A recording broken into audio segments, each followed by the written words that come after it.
समाज में महिलाओं की स्थिति को लेकर नियमित रूप से बदलाव हुआ है। लोगों के सोच में भी बदलाव आया है, लेकिन उसी के साथ समाज में कुछ ऐसे भी लोग मौजूद हैं जो महिलाओं के प्रति बहुत ही बेकार और घटिया सोच रखते हैं।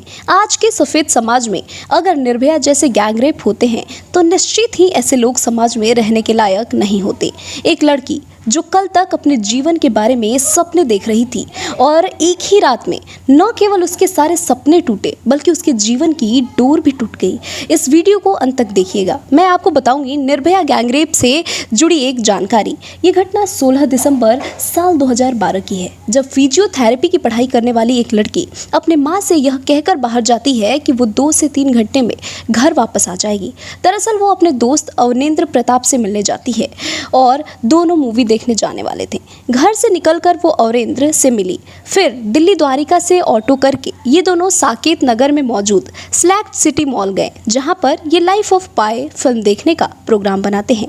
शाम का शो 6:30 बजे से 8:30 बजे का टिकट लेकर वो दोनों थिएटर में बैठ जाते हैं। दोनों अब मूवी एंजॉय करते हैं और वहीं दूसरी तरफ बस का संचालन करने वाले 4 लोग और उनके 2 साथी शराब की पार्टी कर रहे थे। शराब पीने के बाद उन्होंने यह डिसाइड किया कि चलो अब बस में बैठकर कहीं घूमने चलते हैं। शराब पीकर गाड़ी चलाना न केवल खतरे की बात है बल्कि कानूनी जुर्म भी है, लेकिन फिर भी ये लोग ऐसा करते हैं।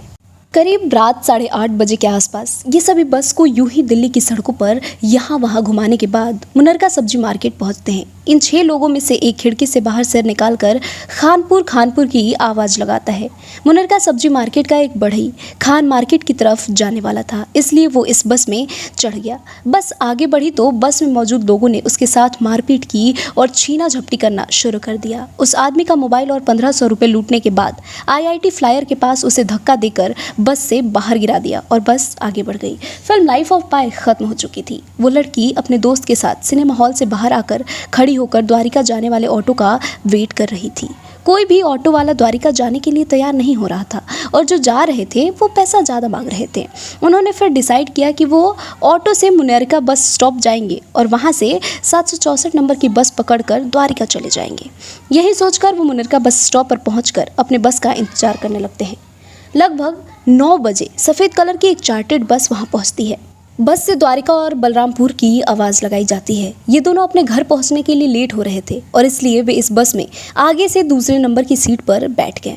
उस बस का ड्राइवर राम सिंह था और उसका छोटा भाई मुकेश सिंह बस का हेल्पर था। अक्षय कुमार बस का क्लीनर था। उसके अलावा पवन गुप्ता और विनय गुप्ता के साथ एक और लड़का राजू मौजूद था। मुनरका बस स्टैंड से आगे चलकर ये बस जब मलाई मंदिर फ्लाईओवर की तरफ बढ़ रही थी तभी लड़के और लड़की ने टिकट मांगी, तो उन्होंने टिकट देने के बजाय उनसे 10 रुपये लिए और बस जैसे ही फ्लाईओवर पर पहुंची बस की लाइट बंद कर दी गई और 3 लोग अंधेरे में इन दोनों के पास आए और उल्टे सीधे कमेंट पास करने लगे और साथ ही साथ गाली गलौज भी करने लगे।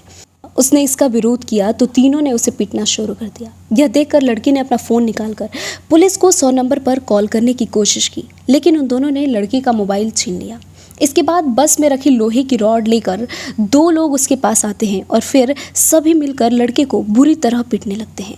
लड़की जब अपने साथी को बचाने के लिए आगे बढ़ती है तो वे लोग उसके साथ भी मारपीट करते हैं। इसके बाद बस में मौजूद ये सभी अपराधी उन दोनों से उनके पर्स, मोबाइल, ATM कार्ड, घड़ी जैसे तमाम चीज़ें ले लेते हैं। इतना ही नहीं बल्कि दोनों लड़के और लड़की के कपड़े भी उतरवा दिए जाते हैं।